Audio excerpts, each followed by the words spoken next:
Terima kasih sekali teman-teman yang sudah hadir. Assalamualaikum warahmatullahi wabarakatuh. Berkat Tuhan mengalir atas hidup kita semua. Semoga semua makhluk hidup bahagia, baik yang nampak maupun yang tidak nampak. Terima kasih dan selamat pagi semuanya. Telepon sudah ada yang masuk, saya angkat dulu ya, karena kemarin saya tidak ngangkat telepon sama sekali. Hari ini saya angkat telepon langsung. Halo, selamat pagi. Halo. Oke, ternyata telepon mental tidak mau menghalo. Oke, telepon masuk satu lagi. Kita angkat teman-teman. Halo, selamat pagi. Halo, selamat pagi Indonesia. Halo. Dimatiin dulu live saya, Mbak. Oh iya. Ada yang bisa dibantu? Iya, Miss. Ini dengan kasus MSI kemarin, Miss. Oke, kasus SMI. Oke, sudah dibuatkan grup. Apa yang terjadi kronologinya? Ya, saya tahu. Kamu yang berasal dari Indonesia apa yang berasal dari Taiwan atau bagaimana ini? Ini yang berasal dari Indonesia. Oke, kemarin yang telepon saya berasal dari Taiwan ya? Iya. Itu kakak saya. Oke, kamu juga kena tipu? Iya, sama. Banyak Miss di sini yang kena tipu. Oke, itu kasus apa sih kalau boleh tahu setelah masuk di grup? Sejujurnya Miss Yuni masih belum tahu kasusnya apa. Boleh nggak diceritakan kronologinya seperti apa dan bagaimana? Iya, ini tuh kasusnya begini, Miss. Itu kan operasi. Operasi, lah itu banyak yang fraud. Ya banyak ya? Banyak yang fraud, banyak yang korupsi. Dari apa itu?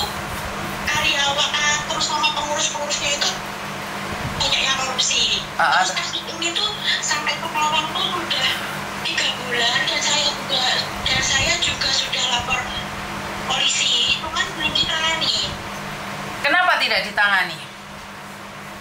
Katanya nunggu proses audit, dan proses audit itu katanya nunggu dari Surabaya, dan sampai sekarang saya ke Dinas Koperasi itu katanya menunggu pihak MSI juga memberikan dana untuk proses audit itu. Oke, artinya adalah?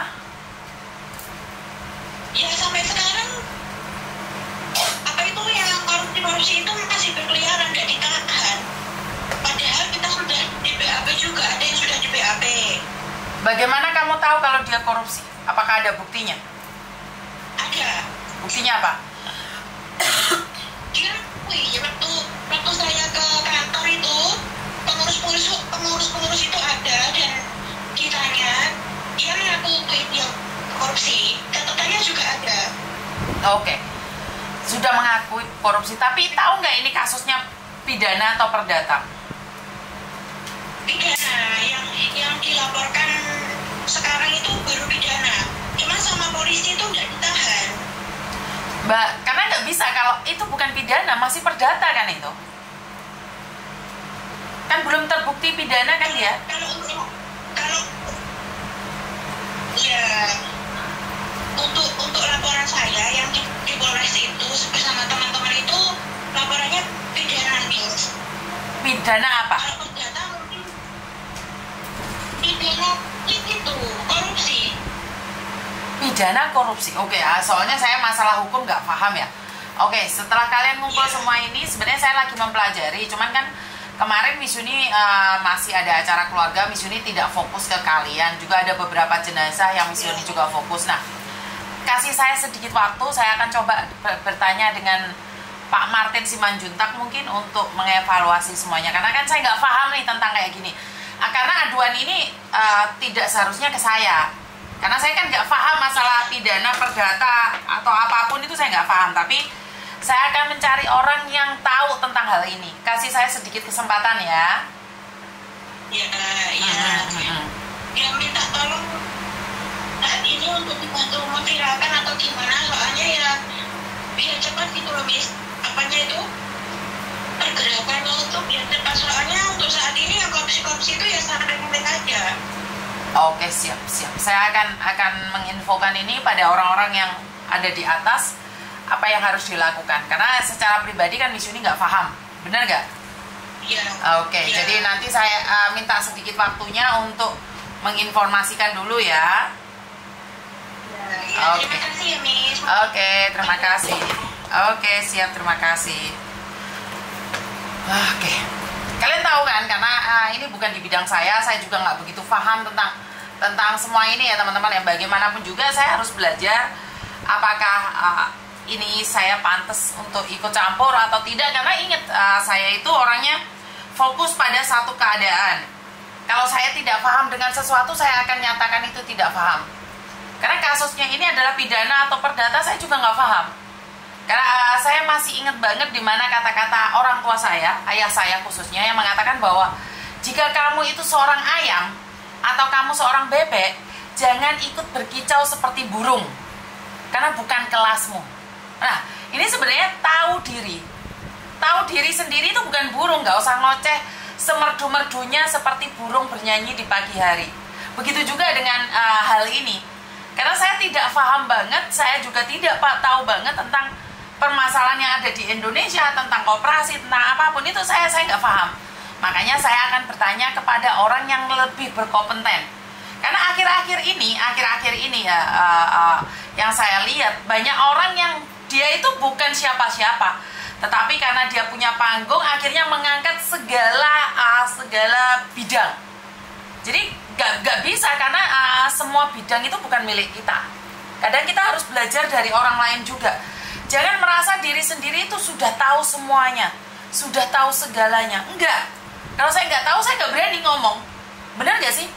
Jadi banyak sekali orang yang gagal paham tentang Kamboja juga. Dikiranya saya itu baru akhir-akhir ini membahas tentang Kamboja. Jadi sebenarnya udah bertahun-tahun yang lalu, bahkan ada yang meninggal saya pulangkan, itu nggak seheboh hari ini.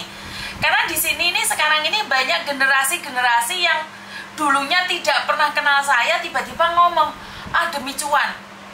Tadi ada Wahyu, Yeni, Nadira juga nge-up tentang Cahyani yang berasal dari Lampung. Saya ngasih uang itu uang pribadi saya. Sebelum ada donasi-donasi itu pakai uang pribadi saya sendiri. Dan mereka re-up lagi. Karena mereka ingin bilang bahwa kalau kalian sudah kenal saya dari lama, kasus Kamboja itu bukan hari ini. Viral itu bukan hari ini. Kenapa? Karena saya memang fokus membahas tentang Kamboja. Memang benar apa yang disampaikan oleh Pak Dubes, 98% Kamboja itu aman. Tetapi saya hanya yang membahas 0,01% saja. Itu aja udah membuat kehebohan yang luar biasa. Kenapa pemerintah tidak turun tangan? Ya karena Pak Dubes saja bilang bahwa 98% di Kamboja itu aman. Makanya saya kayak paham banget ada orang-orang yang sengaja menjatuhkan saya dengan cara kenapa sih yang dibahas Kamboja yang jelek? Enggak, saya cuma bahas 0,01% saja tentang Kamboja. Tetapi jika follower saya asli di sini, mereka itu enggak heboh. Kalau di YouTube, di Facebook itu tenang banget orangnya. Tetapi giliran ada di TikTok, heboh banget. Ya, heboh banget kalau udah membahas tentang Kamboja. Oke, saya angkat telepon lagi ya. Halo. Halo, selamat pagi, Miss. Selamat pagi, sayang. Miss, ini aku yang